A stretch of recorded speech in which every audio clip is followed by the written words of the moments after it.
ನಮಸ್ಕಾರ ವೀಕ್ಷಕರೇ, ನೀವು ನೋಡುತ್ತಿರುವುದು ಸಮತಾ ಪಬ್ಲಿಕ್ ನ್ಯೂಸ್. ಬಾಗಲಕೋಟೆ ಬೆಳಗಾವ ಜಿಲ್ಲೆಯಿಂದ ಒಂದು ಸಂತಸದ ಸುದ್ದಿಯೊಂದಿಗೆ ಆರಂಭಿಸೋಣ.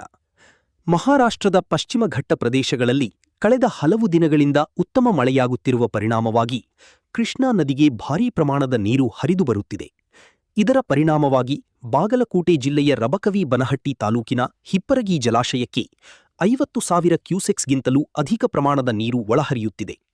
ಹಿಪ್ಪರಗಿ ಜಲಾಶಯದ ಒಳಹರಿವು ದಿನದಿನಕ್ಕೆ ಹೆಚ್ಚುತ್ತಿದ್ದು, ಕೃಷ್ಣಾ ನದಿಯ ಒಡಲು ನಿಧಾನವಾಗಿ ತುಂಬಿಕೊಳ್ಳುತ್ತಿದೆ. ಇದರಿಂದ ನದಿ ತೀರದ ಪ್ರದೇಶಗಳಲ್ಲಿ ನೀರಿನ ಮಟ್ಟ ಏರಿಕೆಯಾಗುತ್ತಿರುವುದು ಕಂಡುಬರುತ್ತಿದೆ. ನೀರಿನ ಹರಿವು ಹೆಚ್ಚುತ್ತಿರುವ ಹಿನ್ನೆಲೆಯಲ್ಲಿ ನದಿ ತೀರದ ರೈತರು ಮುನ್ನೆಚ್ಚರಿಕೆ ಕ್ರಮವಾಗಿ ತಮ್ಮ ಪಂಪ್ಸೆಟ್ಗಳು ಹಾಗೂ ಕೃಷಿ ಉಪಕರಣಗಳನ್ನು ಸುರಕ್ಷಿತ ಸ್ಥಳಗಳಿಗೆ ಸ್ಥಳಾಂತರಿಸುತ್ತಿದ್ದಾರೆ. ಅಧಿಕಾರಿಗಳು ಕೂಡ ನದಿ ತೀರದ ಜನರು ಯಾವುದೇ ನಿರ್ಲಕ್ಷ್ಯ ಮಾಡದೆ ಎಚ್ಚರಿಕೆಯಿಂದ ಇರಬೇಕೆಂದು ಮನವಿ ಮಾಡಿದ್ದಾರೆ.